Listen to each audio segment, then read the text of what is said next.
All right. We're going to listen to a little bit here of Fox today and see what we can make heads or tails of this, and then we'll come back with an input. Francois this and Helmut that. They dropped titles and spoke to... Let's back up all the way. We can do it. And it was all Francois this and Helmut that. They dropped titles and spoke to one another on a first-name basis. Well, at one point, I sort of leaned in and said, "My name's Ron." But in that same year, we began the actions we felt would ignite an economic comeback. Cut taxes and regulation. Started to cut spending. Soon the recovery began. 2 years later, another economic summit with pretty much the same cast. At the big opening meeting, we all got together, and all of a sudden, and just for a moment, I saw that everyone was just sitting there looking at me. And then one of them broke the silence. "Tell us about the American miracle." Is the uncertainty today what leads to perhaps an American miracle? Francois this, Helmut that. Now it's time for Peter. Senior Counselor for Trade and Manufacturing, Peter Navarro, joins me now. Hey, Peter. Well, you have made my week with that quote, because it's absolutely priceless, because it's like what they've been saying now is exactly what they were saying in the first term with Donald Trump. None of this inflation or recession with Trump. All we got was price stability and growth, and now you go back to the time capsule to Reagan. I mean, well, that's priceless. So pat on the back to you and your producers for... I want to disagree with that, because to some extent we was going through an inflation problem when Donald Trump won the first time, because there was a reasoning and behind wanting to boot out the Democrats pertaining to Obama and bring in the Republicans. Whenever he said that there wasn't an economy problem, I disagree with that. There was to some extent. What I think was going on is that people wasn't paying near as much attention to what's going on then as what they are now. See, it took COVID to really jar us, and then it took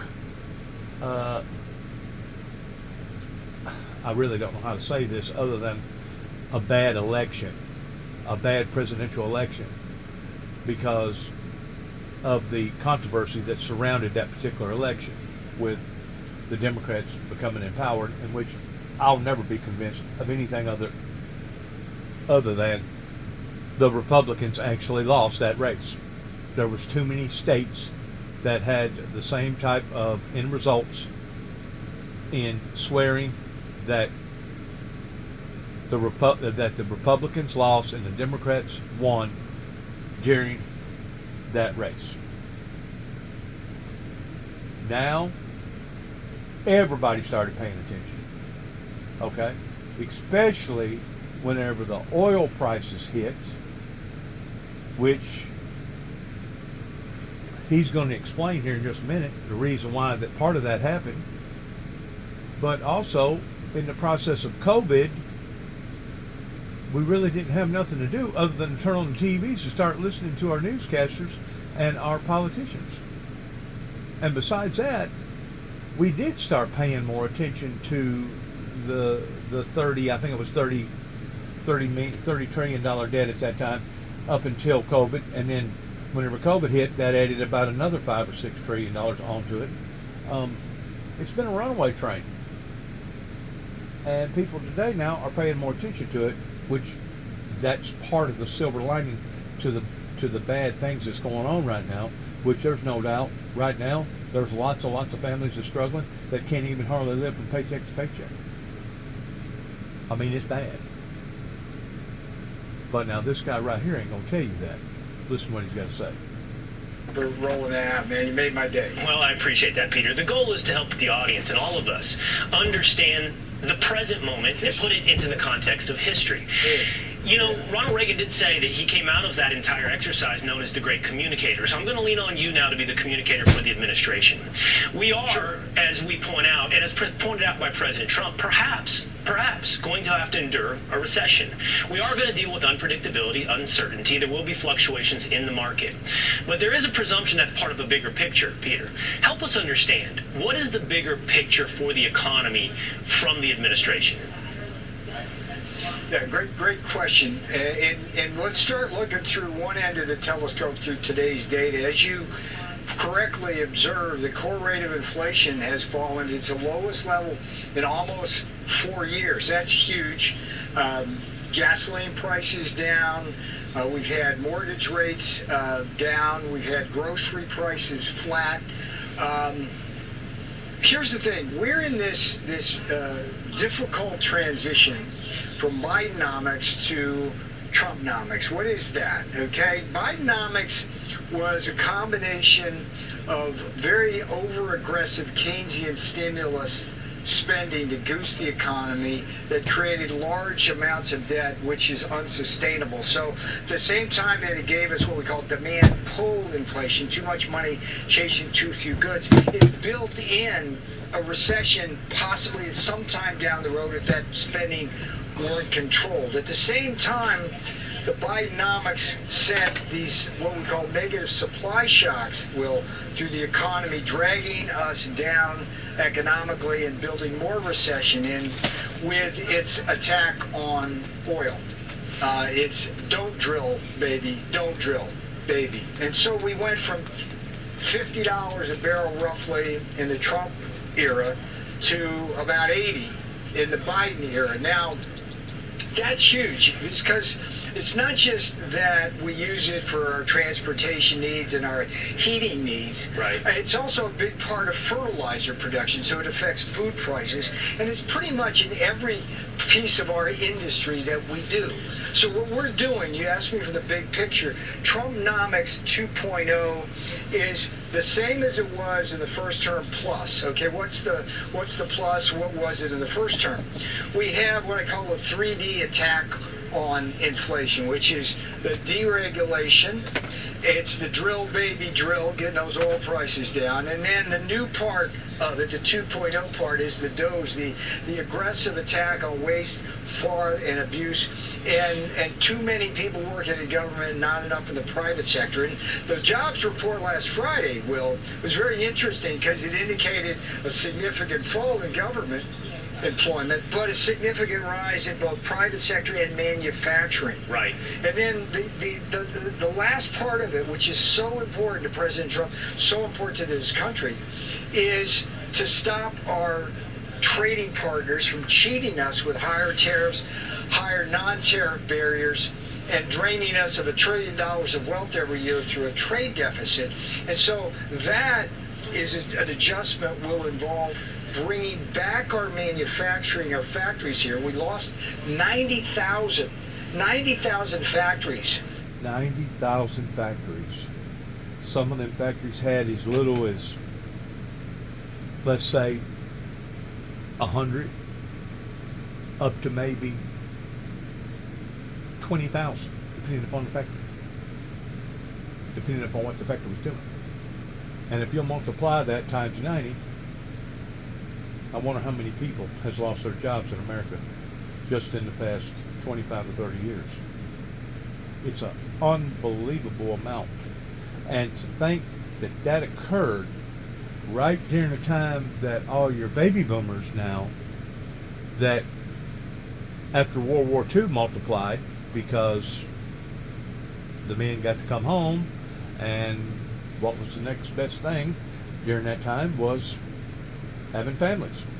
That was before the 70s, before the birth control pill come out. That basically put us in a bad predicament because you got probably for the next 7, 8, 10 years of the baby boomers that are going to be collecting, welfare pertaining to their retirement. And at the same time, you got all these diminished jobs because of all the factories shutting down. What a perfect storm for a calamity. I think, this is just what I think. I think that a lot of these countries has been on easy street, kind of like I explained to a person late yesterday evening, that just about all my life I've heard the old cliche here in this area. I don't know if it was this way in California or Florida or Wisconsin or Maine. Why buy the cow whenever you can get the milk free? Why buy the cow when you get the milk free? Well, all these other countries, if we was putting aside programs in being generous to them, naturally they're going to take whatever that the American people has to offer. Why buy the cow if you can get the milk free? Well, that same concept come back and bit us pertaining to where we are right now, because everybody was wanting the milk without buying the cow, per se. And it has taken this for people to awaken and realize, my God, we really have been screwed over, haven't we? Okay, what is my point? My point is this. All these leaderships in all these countries, regardless whether it's superpowers or just regular countries, they're going to have to come to the conclusion of what has went on here towards basically them screwing us. Now, there's no doubt people like the Waltons, other big retail manufacturers, has helped the American people in one way by allowing us to have all this stuff in our homes, at most part, either get stacked up in our closets or in our garages or our attics that we only look at or use once or twice and then put it away. We got a lot of stuff out of all this, but in the meantime, what else did it do? It diminished the youth labor load, because now the youth don't have the same opportunities as what they did whenever I was growing up in the 60s, 70s, and the 80s. You keep in mind, my generation, we have seen so many evolving parts moving, pertaining to making microwaves, toasters, advanced refrigerators, going from one type of TV to now a TV that's almost as thin as, let's say, whatever. I don't even know what to use for an example of. But we've seen automobiles go from standard to metric. We've seen so many other advances pertaining to digital data. I mean, it's been an ongoing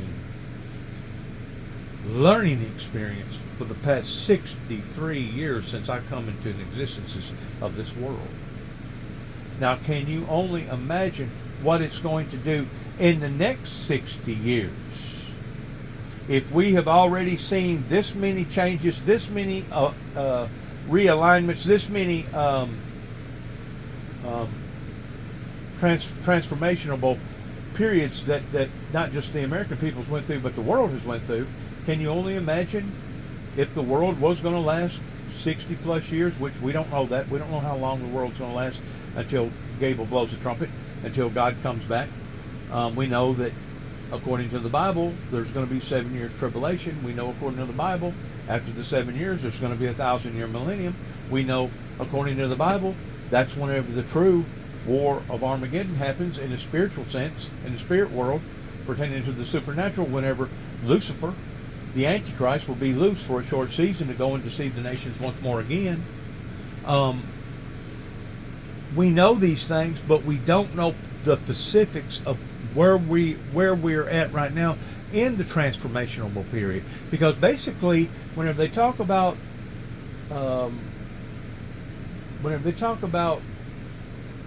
evolvement pertaining to how that mankind supposedly started as an ape or a monkey and evolved, I don't go as far as saying that we come from a monkey or an ape. Not in the era after the dinosaur era. Now, before the dinosaur era, there may be a possibility that something like that occurred, towards humanity evolving? I don't know. Because we do know that there was Neanderthals and there was cavemen and there was Neanderthal men and etc. We have found skeletons to prove those things. So this isn't debatable. Proof is in the pudding regarding this. Whether or not they had a soul or not, I don't think that they did. I don't think that mankind had a conscience until after the Ice Age was over with, and that's whenever God created humans through the dust of the earth. Now, some people argue that and say, well, you can't prove that. Well, maybe not. But at the same token, they can't disprove it neither. Because it's like a floating entity out there that it's based upon what a person actually believes. Well, I'm going to continue to believe that we are under the rule of the law of grace because of Jesus Christ. I'm going to continue to believe that until Gable does blow that horn, we're still going to be under the blanket of grace coming from the Lord Jesus Christ. And until that is lifted, we really don't know how many days, weeks, months, or years that humanity has down here before God gets tired of it and throws it off into a great tribulation period, just as it talks about in Revelations and in the last part of Daniel. NAFTA, WTO, NAFTA, SHAFTA, even the USMCA is not working for us now because Biden didn't enforce it. So this is where we're going. We're going to a world just like Reagan went from his inauguration to the middle of his term, where it was the Reagan mural. This is going to be the Trump golden age of prosperity. What happened with the golden era of Reagan era is that after Reagan done what he done in opening up the alliances all over the world, our government become lax. Our government become, and it wasn't just our government, it was all governments. They become lax in a sense. Now, our adversary, pertaining to our enemies, they didn't become lax.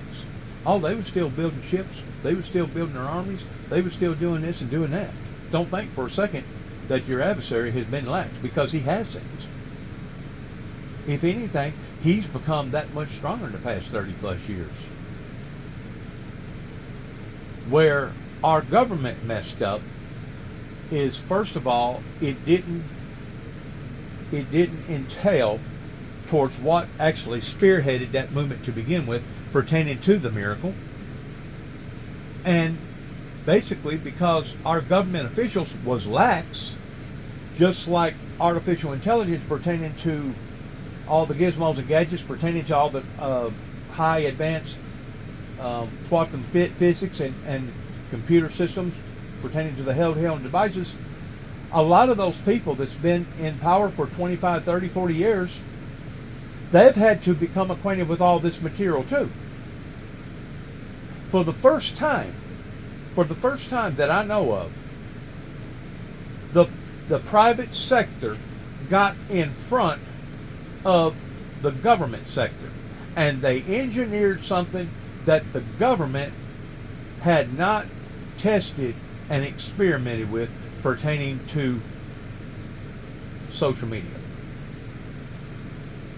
Now you've got all these people that's been in there for years. They've had to become acquainted with all this stuff too, because it didn't start in the military and then the military eventually wean it down to the public. No, this was just basically thrown in everybody's lap at the same time, including the Pentagon, including our United States Army, our military. So until other fashionate leaders, be it as it may, rather than not they're oligarchs or whatever, until they come to the table in realizing that if America falls, so is the rest of them going to fall as well, just like a pair of dominoes.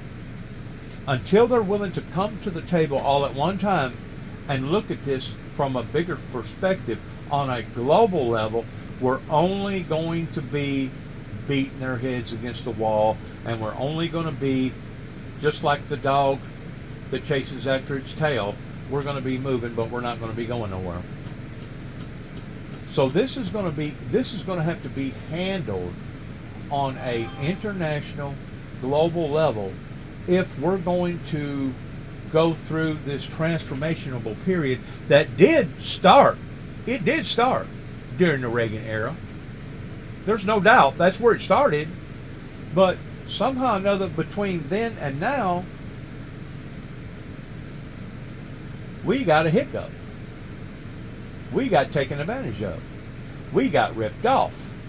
We wasn't paying attention to all these factories and manufacturers shutting down because everybody and their brother that had a retail store was following in behind the Waltons. That's basically put us, sure enough, in behind the 8 ball. And if you'll add that with your baby boomers, and if you'll add that with the people that's involved in government that basically has been lax all these years, just easy come, easy go, it has really put a strain on the system. It has put a strain on the system to the degree that right now, according to Elon Musk, we cannot even keep up with the interest on our debt.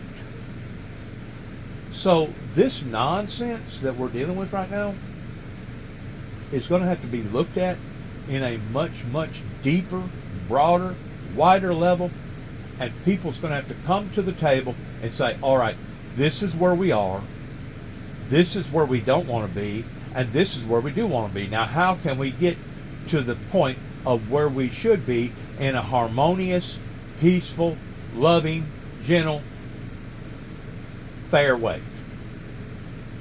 That's the best way that I know to express it or to explain it. And until we're willing to do that, it's only going to be, I mean, these hiccups are costing people's lives. They're costing families. It is costing people to become, not just people here in America, of their lives becoming ruined, but all over the planet. It's time for a revival, folks. It's time for a mighty movement of God, just like it talks about in the Bible, that God will raise up his people in the final remaining last days towards the meek inheriting the earth. But the only way we're truly going to be able to do that is to allow the precious Holy Spirit through the Father in doing that. Right now we have so many different imbalances going on. Right now we're going through so many transformation periods. It's hard to keep up with all of it. And I'm basically a news, whatever you call it, and wanting to find out and keep up with everything that's going on in the world. A news guru. And because it's so much of it, it makes it difficult to keep your head wrapped around all this stuff. Miracle, and it's much bigger than Ronald Reagan ever dreamed of or imagined, and it's going to be that much better. Salute to Ronald Reagan, but really salute to the Commander-in-Chief right now. Peter, Ronald Reagan did have a transition period, and it did force a cost. It forced a cost politically. In the midterm elections in 1982, Republicans lost 26 seats in the House. They lost a seat in the Senate. I think that begs the question, how long will this transition take, and will there be a political price for Republicans in 2026? Well, Will, nobody knows better than I personally what it means to lose the House of Representatives to crazy people like Nancy Pelosi and little Jamie Raskin and those folks. Because I watched, after Pelosi took over, a horror show of impeachments and subpoenas and this, that, and the other thing, of which I got caught up and wound up in a place I didn't want to go and shouldn't have, because I was defending the Constitution. So we are very mindful of that issue looming up in the midterms. But the thought process here is that Democrats dig themselves ever deeper into these ditches, defending the most crazy kind of waste, fraud, and abuse and spending and radical kinds of things. And not only that, but they felt like that it was time to open up and basically, as my grandmother used to say, let their hair down. And boy, did they ever let their hair down pertaining to the Obama era of legalizing same-sex marriages and etc., etc. But what they wasn't putting into the equation of that as they was doing that, they was also lifting the protected hand from the Heavenly Father towards basically causing all of us to become that much more vulnerable whenever it comes to these major supernatural weather events that continue to keep bombarding us, and we continue to be ravaged again and again and again. You see, there's a cost to everything. And who was it that said for every action is a reaction? Well, you're seeing the reaction. Whenever you're seeing L.A. burn down in just a matter of a few hours or a few days, whenever you're seeing stuff like went on in North Carolina and East Tennessee, whenever you're seeing all the other horrible events that's going on all over the world, you're beginning to understand the recourse of sin.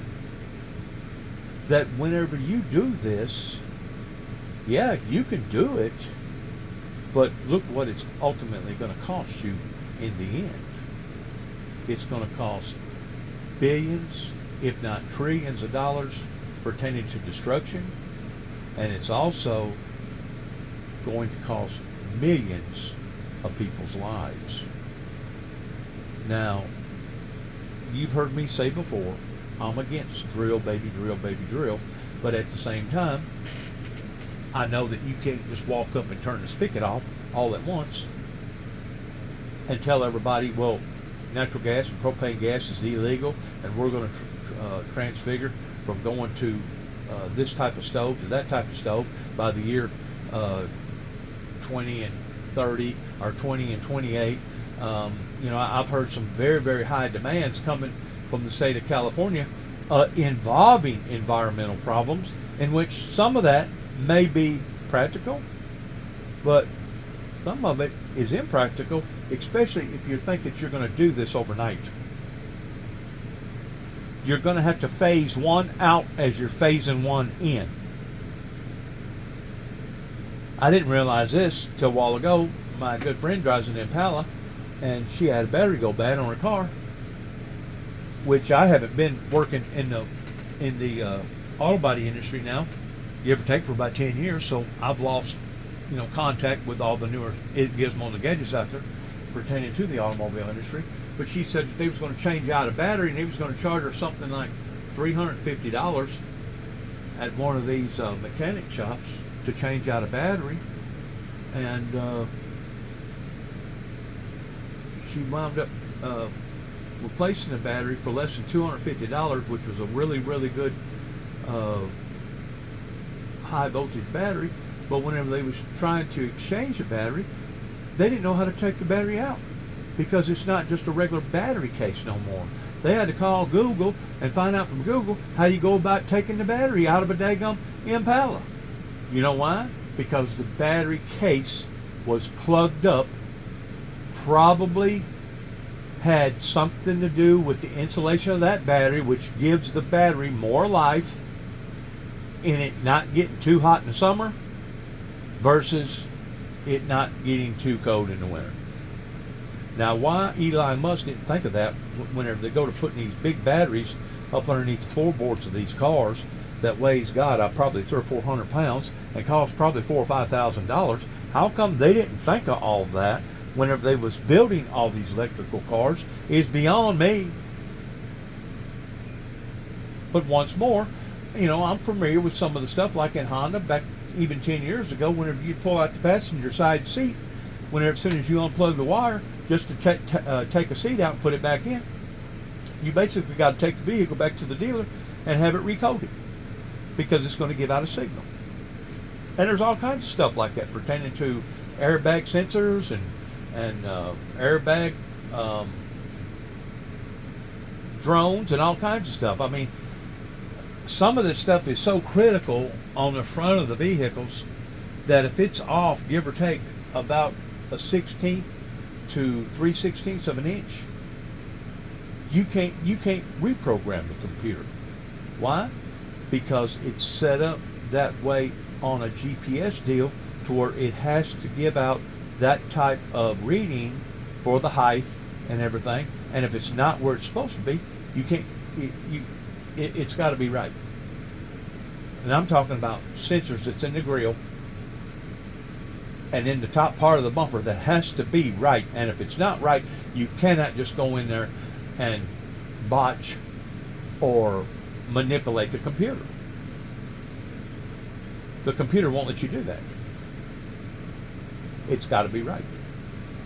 Things like men and women's sports, we have that difference this time around because the Democrats are making fools of themselves at the same time that President Trump has had the best 50 days of any president in American history, and there's no sign inside here or outside there that that's going to slow down because we got a lot of good stuff to go, and we're just going to, and I'm so pleased with the trade team and the vice president because we are all on the same page, moving in the same direction under the president's leadership, and it's working beautifully. Well, this has been a wonderful conversation. Thank you so much for that big picture. It's good to know as perhaps you can serve the role as the great communicator here for this, what may be an economic American miracle as well. Peter Navarro, thank you. You take care, Will. All right. Bye-bye. All right, now some other stories you may have missed. And Kevin Court joins us now with what else is happening, Kevin? Hey, my man, cooking the books on the border. You're not going to believe this story, Will. The Department of Homeland Security is accusing the Biden administration of manipulating data to pump up immigration arrests. Say it. Cheating, lying, not being honest. DHS says the prior administration counted illegals who were caught and then released rather than detained and deported, calling the whole deal enforcement theater. Now, how about this? Paying for self-promotion.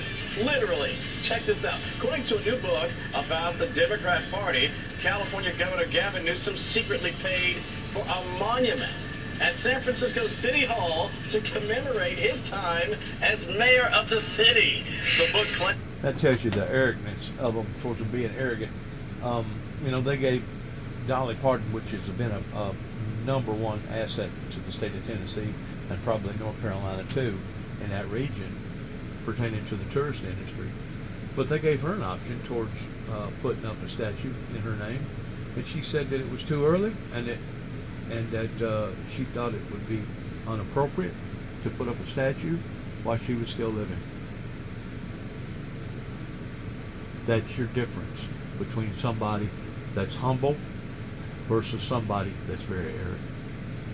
And as far as I'm concerned, them fires out west, California, that's recently happened, a lot of that could have been avoided if that guy right there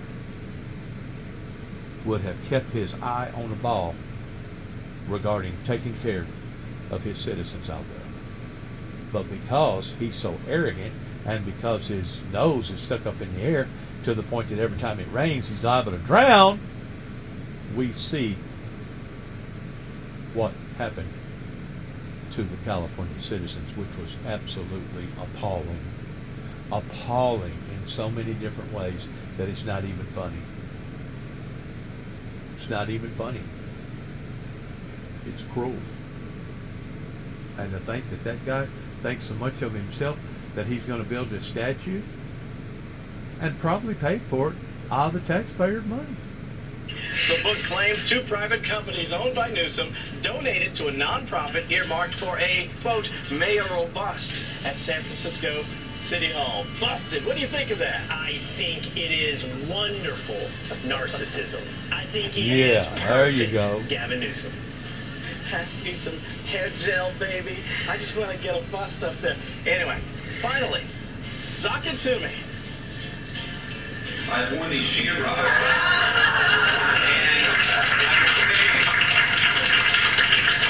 I will say when we're meeting later in the Oval Office to the Taoiseach, the president is a very big fan of conservative dress, and so if he notices these socks, you have to defend me in the Oval Office and say this is an important part of cementing the Irish-American relationship, and that's the only reason I'm wearing these socks. Viva Vice President J.D. Vance greeting the Irish delegation here in Washington with a bit of sock diplomacy. Something he says he learned during his time as a senator, and no question about it, he knew this would happen. President Trump took notice. I have to speak of inflation. I love these socks. It's an honor of the chief. I'm trying to stay focused, but I'm very impressed. Are we in fashion now? I mean, I don't know.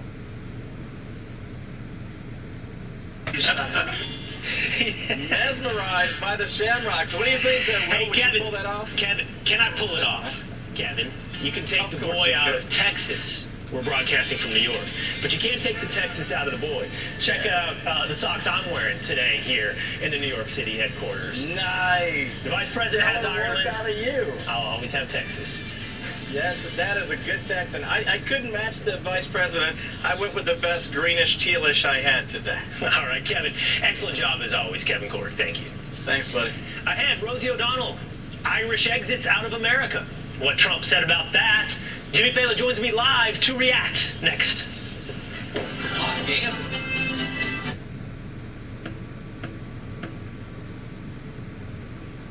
Oh, man.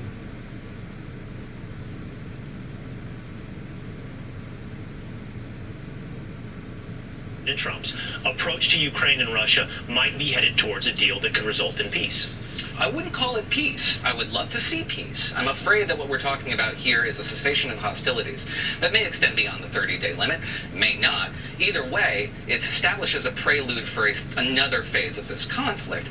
If we are not rearming Ukraine, providing it with intelligence support sufficient to match what Russia can do, Russia will be resupplied by the North Koreans, the Iranians, the Chinese, and it has its own defense industrial base. If we don't match that, we run the risk of just letting Russia regroup and attacking at a time and place of its own. Underlying your opinion is the fear that no matter what Russia does, whatever it signs, whatever it agrees to, it will once again invade Ukraine or somewhere else in Vladimir Putin's expansionist vision of Russia. That underlies your opinion, yes? You are afraid he'll continue to roll through Eastern Europe.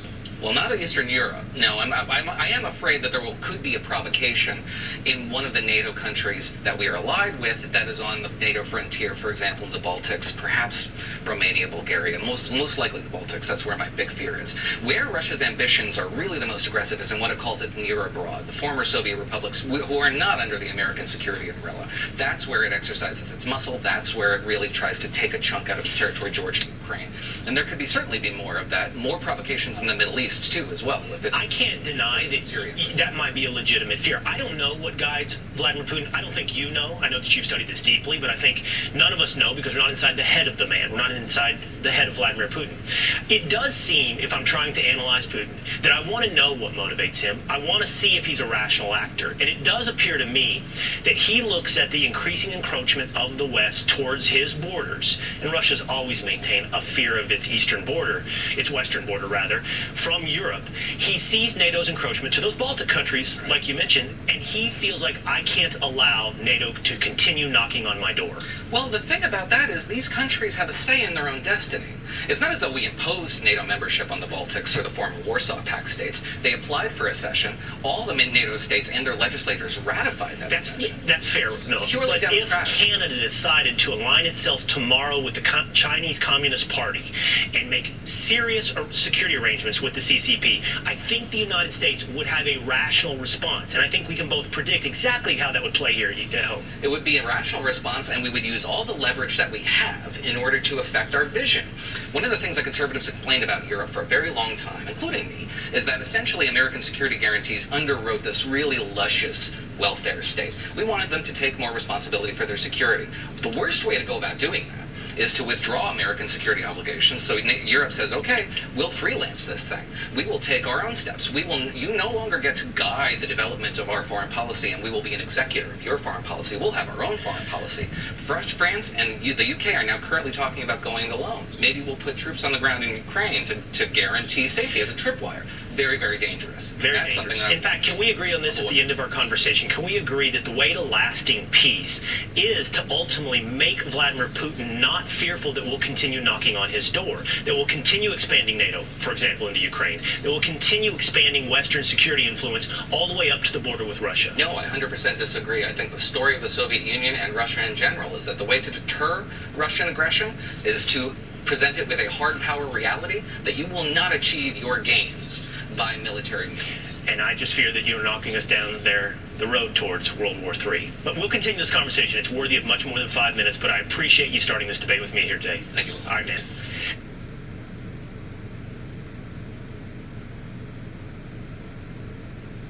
Peace through strength. That was Reagan's terminology, and that's what it should remain. Peace through strength. Israel protests at Columbia University, and he was arrested over the weekend. The Trump administration wants him out of the country, saying he is siding with terrorists and therefore a threat. His attorneys say he's being punished for, quote, exercising free speech. For now, he'll remain in ICE custody, and this all brings me to today's big three. You remember the chaos. 1, 2, 3, 4. Deportation no more. Deportation no more. 5, 6, 7, 8. 5, 6, 7, 8. Israel is a racist state.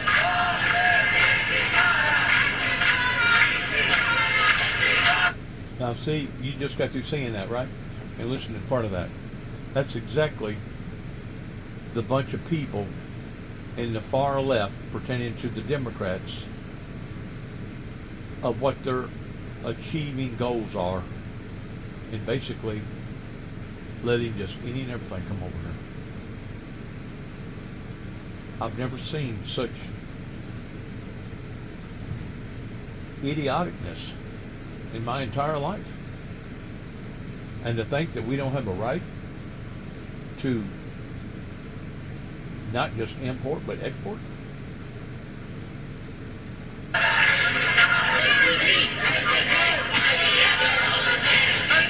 What I got to think is this: all them people out there standing, using up their precious time and energy, because it takes energy to do what they're doing. It takes time to do what they're doing.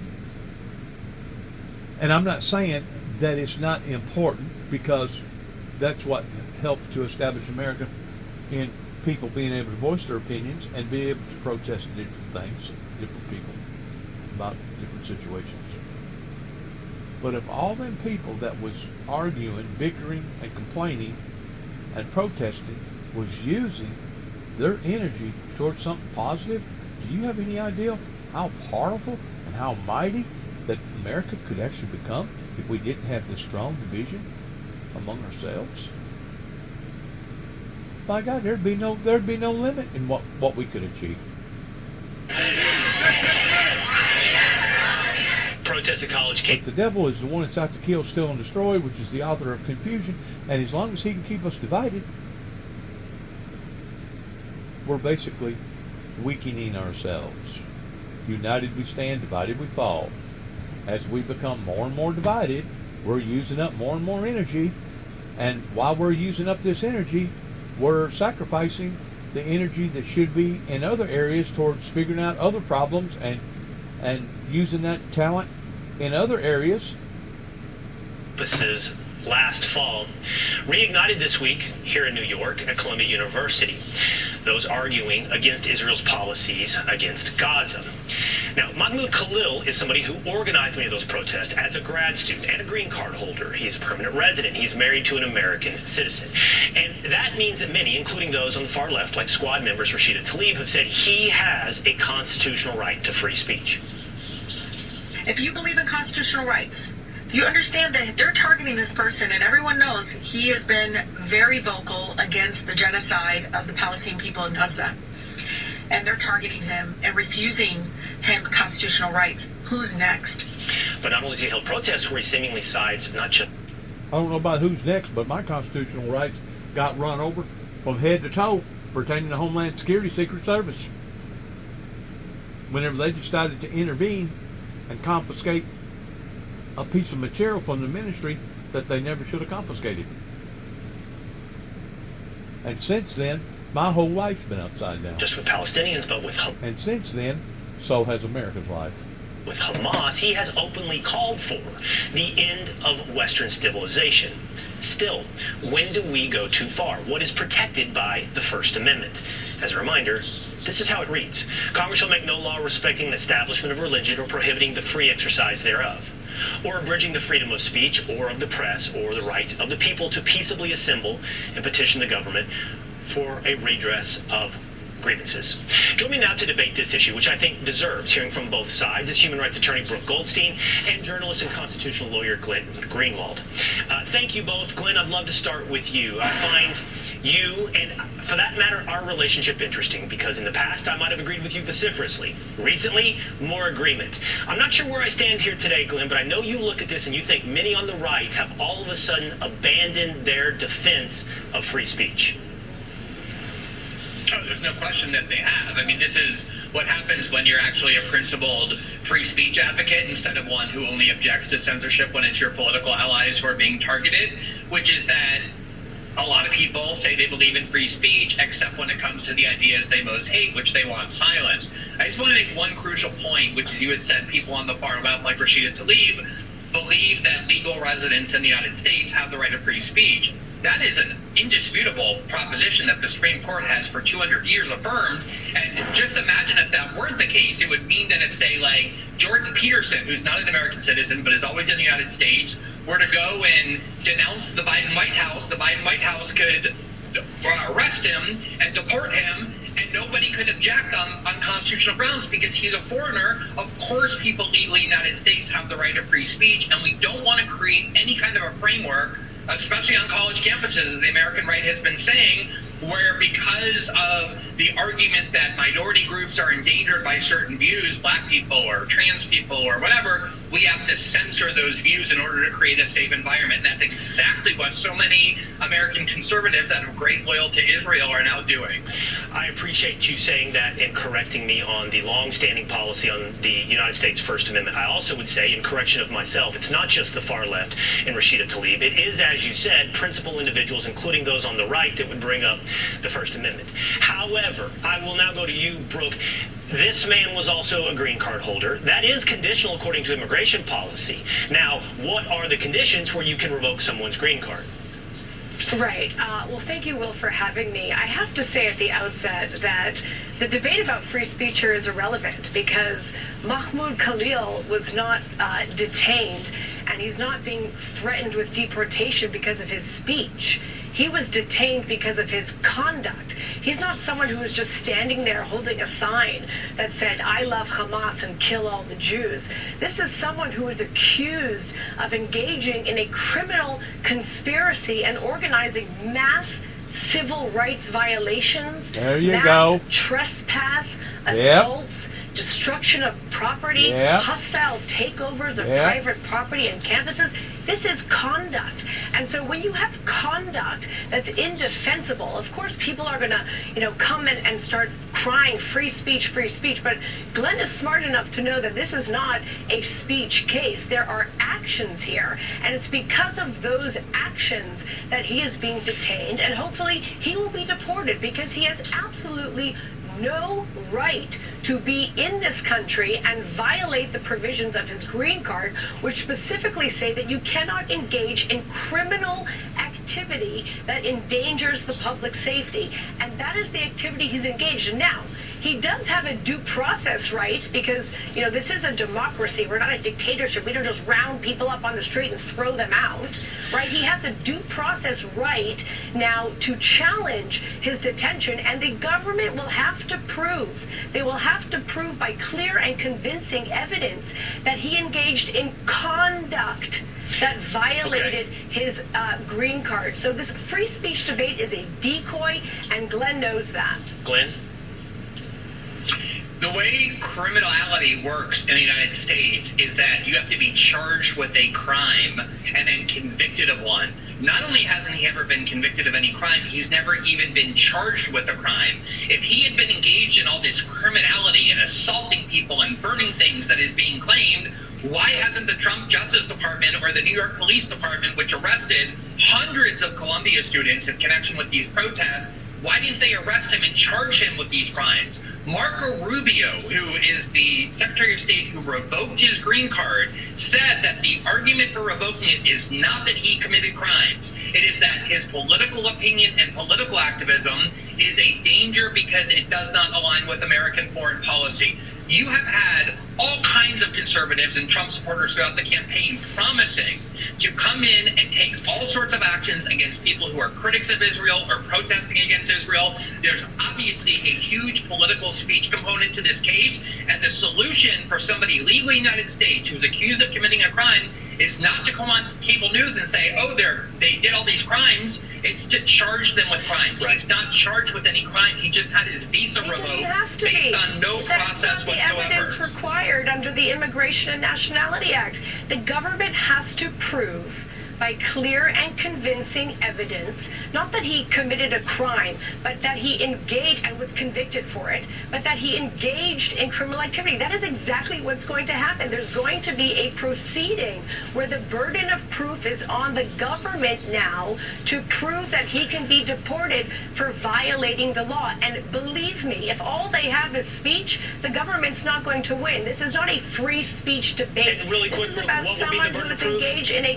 what is the burden of proof to prove clear that he did and what? Convincing evidence to prove that he engaged in actions that violated the civil rights of other Americans, that he organized and was part of a conspiracy to take over, to trespass, to destroy public property, to prevent Jewish students from entering into campus, and so on and so forth. Short of clear and convincing evidence. With their own eyes what happened at Columbia University. We're not stupid. Real quick. We can see that it was beyond speech. These criminal encampments were not just speech. They were action, they were activity, and we have absolutely every right to get people out of the country who are endangering the public safety and national security of our country. I hear you. Can you imagine the opposite? Okay, can you imagine if we weren't allowed to deport him, what this country would look like? I hear you. I hear the clear and convincing evidence, short of a criminal conviction, that can show that you are, I believe, the standard of national security of the United States.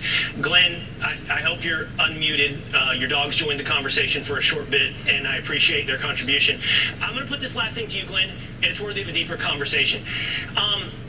I do worry that at some point the First Amendment, which, Glenn, I would consider myself a principled proponent of the First Amendment, and I hear, Brooke, that that's a red herring. It's not a part of this conversation. I hear you, Brooke. But I do worry that it's not side pact. And we can't follow the path of Europe in having people who don't believe in the foundational elements of Western civilization and calling for the end of Western civilization, then being protected by the exact foundations of Western civilization. Exactly.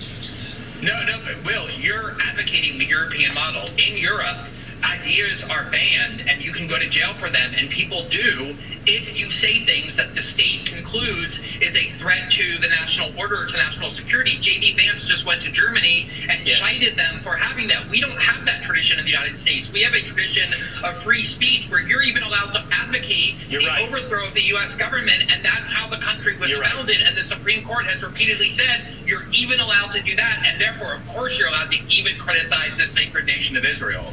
Or you're allowed to burn the American flag in front of a courthouse, which is crazy. And by the way, you're right. What that says to me in the end is we have to be much more serious about vetting people that come into this country and being more serious about our immigration policies, because once they do, they are availed of some very serious rights here in the United States. Hey, this is a great conversation. I appreciated it, hearing both sides. I truly do. And I'm glad this to be a venue to have this conversation. Brooke, Glenn, and Glenn's dogs, thank you for being on the Will Kane Show. His dogs. They wanted to be heard. Vision of effective leadership fundamentally misapprehends the role under Article 2 of the Constitution.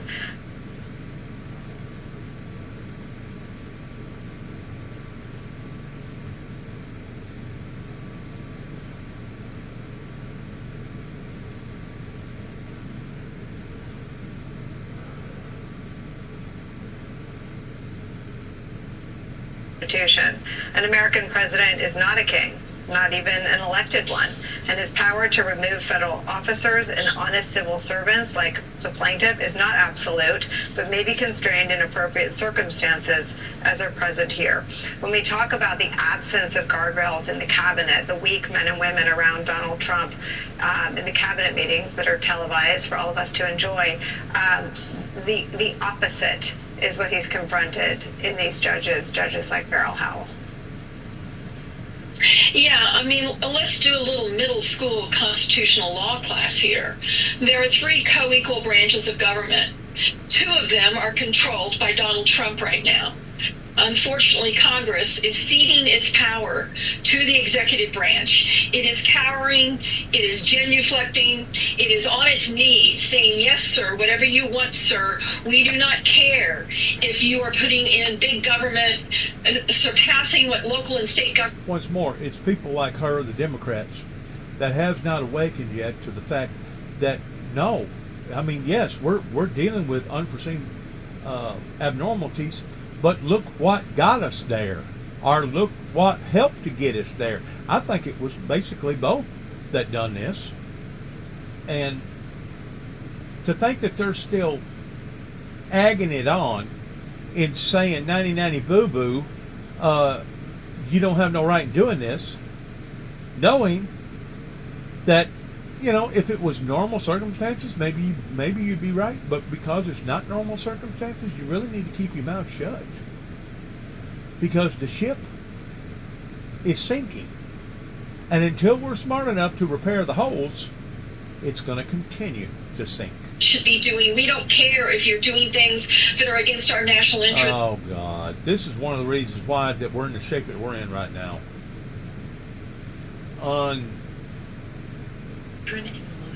Crazy. It's insane. It's insane. Education getting a dose of Dojempic. Let's see what the weather is real quick, then we're going to turn it off. And not only for this afternoon, but it looks like Friday, Saturday, and Sunday will all be keeping up with a chance of severe weather in the Oh, man, it looks like Livingsville, Texas got hit hard. Look at that. In the forecast. Maybe that was 4 or 5 days ago.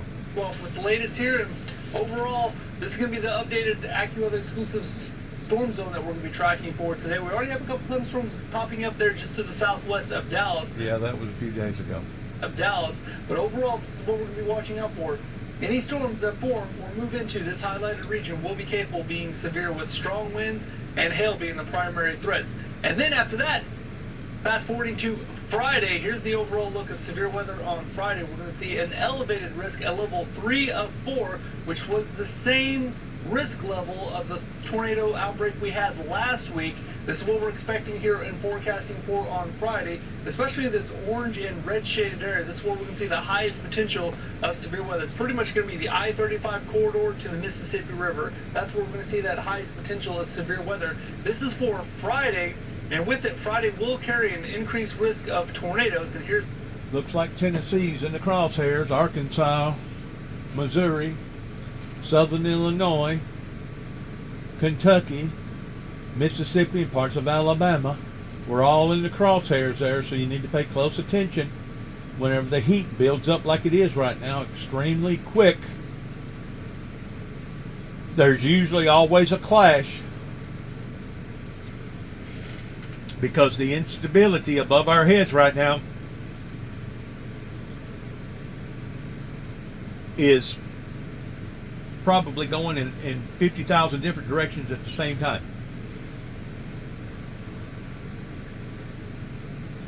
This is what happens whenever you start to go through your transformation period. Now, it used to be that along about March, April, and even parts of May, you could just basically set your watch by the fact that we would have a more dire risk in seeing massive storms break out. But it's got to where here lately, you're liable to have something like this occur in the middle of December. I mean, Florida just got slammed a day or two ago by a Category 2 tornado that done a lot of damage in Central Florida, in which at this late in the season for Florida is very unusual.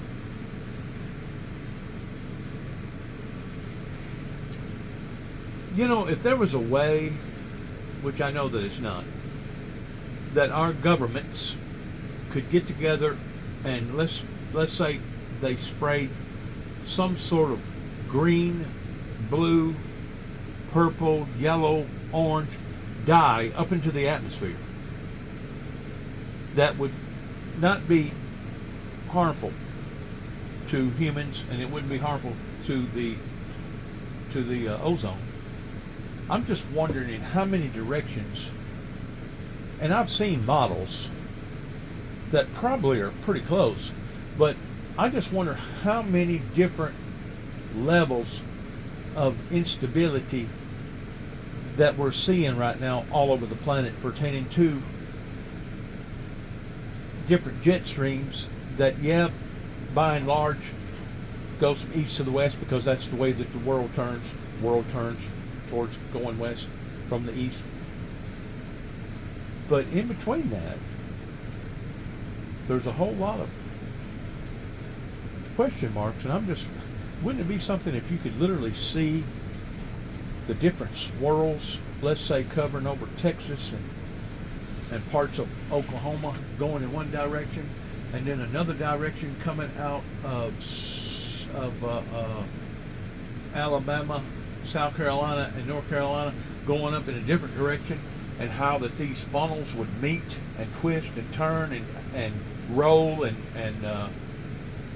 basically become intertwined with one another.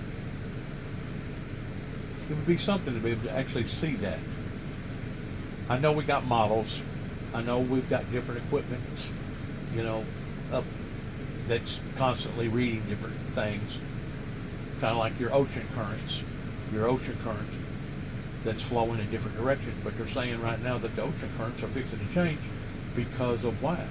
Because of different glaciers that have melted, that's stopping different points of entry pertaining to the flow of the water, and also because there's so much water melting right now, it's causing mass, I'm going to use the word confusion, in our ocean currents that once more are colliding, are doing things differently than what they normally do. This is what happens whenever humanity don't read the science properly, and we basically was ignoring the damages that we're actually doing to ourselves and doing to the planet. This is what happens. So on that note, I want to say good luck to all of us. God bless America. God bless our troops. God bless our endeavors, and heaven, please help us all in these final stages of seeing these last days vastly approaching upon a society in a supernatural but natural way. Thank you for listening, and shalom.